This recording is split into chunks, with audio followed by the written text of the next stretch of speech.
NewsNation political contributor Denise Gitsham, a Republican strategist, is with us now. She was an aide to former President George W. Bush. Good morning to you. I can't get out of my mind the idea of political speed dating. Trump sits on one side of the table, the potential candidates sit on the other and go, okay, tell me about yourself. What can you bring to the table? Yeah, maybe speed dating with a whole lot of background information on them, because as many as you've seen, many of these candidates for the people who are in the running for Veep stakes have a long history of public service. And so it's not like they're coming out of the blue, but it certainly is something that most of them are being kept in the dark about, from what I understand. And obviously the purpose of this event is really threefold. It's not only an audition for Veep states, it's an opportunity for Trump to raise money, which he needs to do. And it's strategically, I think more importantly, it's a show of unity under the Trump name for the entire GOP. Who do you think is the front runner right now on the list that I just shared, or potentially who wasn't?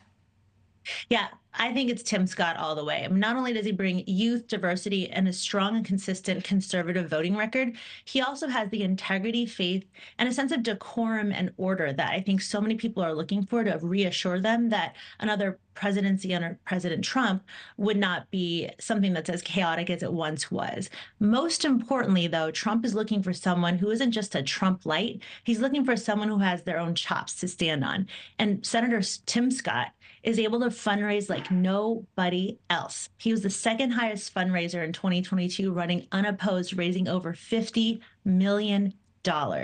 And so the fact that he's able to bring in billionaires that are his donors, not just Trump donors, is really an asset that I think matters a lot when it's such a money race. What particular voting bloc might a Tim Scott be able to help with that Trump has not been able to reach? I think there's a lot of discomfort amongst some social conservatives, especially in light of Trump's recent statements about abortion, which has been such a platform for the Republican Party for so long. I think they want to know that there's someone in there who's committed to holding his feet to the fire, who's standing for conservative principles, both social and economic, because Trump is so unpredictable, because he's able to go sort of with the populist flow, which is a newer element of the Republican Party. I think folks are looking for a vice president who stands for the conservative principles that they're used to seeing and voting for the past few decades. Tennessee Senator Marsha Blackburn's on a list, so is South Dakota Governor Kristi Noem. The idea of having a woman on the ticket, does that help or hurt Trump, or does that matter? You know, I used to think that it really mattered, but I actually think that most people have decided what they feel about Trump already, right? And I think that a lot of those women that are on the list, aside from, Sarah Huckabee Sanders, are all people who, again, are Trump lights. And that might even make that argument for the governor from Arkansas. But none of them really bring their own gravitas. A lot of them have ridden Trump's coattails into a position of power or national significance. And so I think, again, I really feel like women kind of really decided. We've seen what Trump's about before, and so we can make our own decisions as to whether or not we're going to vote for him. But I think women are more committed to voting for somebody, or more persuaded by somebody who they feel comfortable on the ticket, rather than just it being an identity politics issue. And timing-wise, when do you think we'll get an announcement on this? I mean, most people don't choose until right before the convention. Certainly when I worked for Governor George W. Bush on his presidential campaign, we waited till the last minute as well.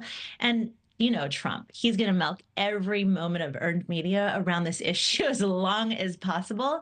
And so there's no reason for him to rush it. He's going to build that suspense and keep people guessing and say contradictory things to keep us on our toes.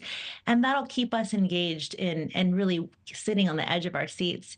If you're like me and you're a nerdy political person, really wondering, like, who's it going to be? And so why not drag that out and milk it?